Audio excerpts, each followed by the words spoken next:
वंदे मातरम भारत का राष्ट्रीय गीत है जो हर भारतीय के मन में देशभक्ति, गर्व और मातृभूमि के प्रति समर्पण की भावना जगाता है।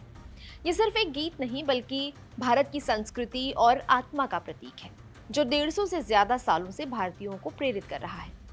वंदे मातरम का अर्थ है, हे माता, मैं तुम्हें प्रणाम करता या करती हूँ। ये भारत माता की सुंदरता, समृद्धि और शक्ति की प्रशंसा करता है। जब भी ये गीत गूंजता है, ये भारत की एकता और अखंडता को याद दिलाता है। भारत के राष्ट्रीय गीत वंदे मातरम को बंकिम चंद्र चटर्जी ने लिखा था और ये 7 नवंबर 1875 को साहित्यिक पत्रिका बंग दर्शन में प्रकाशित हुआ था। बाद में इस गीत को बंकिम चंद्र चटर्जी के मशहूर उपन्यास आनंद मठ में शामिल किया गया। आनंद मठ 1882 में प्रकाशित हुआ और ये उपन्यास सन्यासी विद्रोह की पृष्ठभूमि पर आधारित था।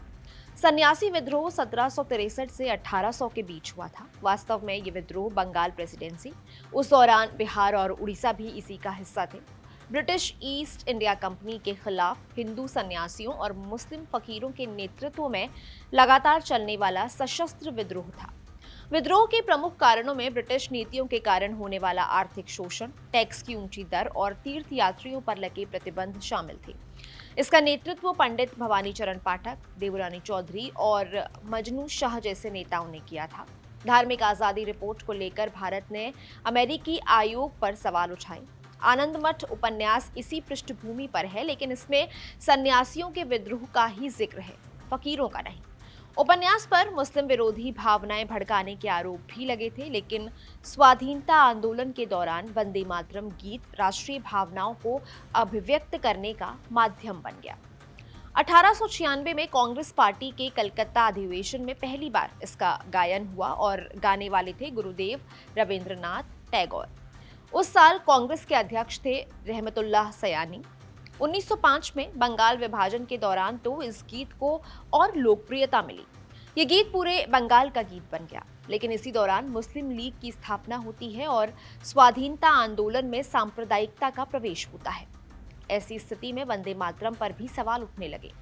यहाँ तक कि 1923 में कांग्रेस के राष्ट्रीय अधिवेशन में भी इसका विरोध देखने को मिला, जब कांग्रेस की अध्यक्षता कर रहे मोहम्मद अली जौहर ने वंदे मातरम गाने से इनकार कर दिया और गायन शुरू होते ही अध्यक्ष की कुर्सी से उठकर चले गए।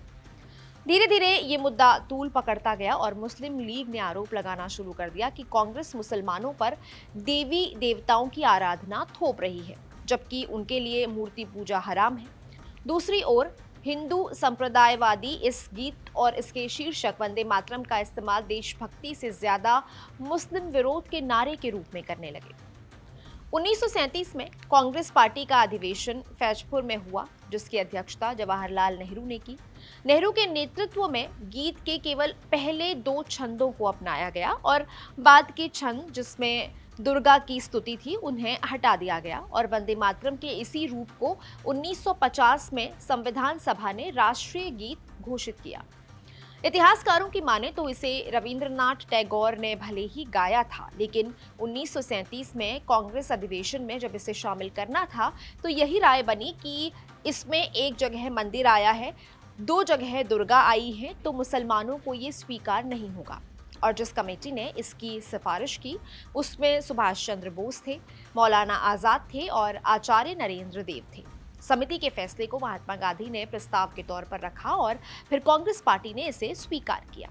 तब तो देश आजाद नहीं हुआ था, लेकिन संविधान सभा में भी जब इसी स्वरूप को स्वीकार किया गया है तो इस पर सवाल उठाना संविधान को कटघरे में खड़ा करने जैसा है।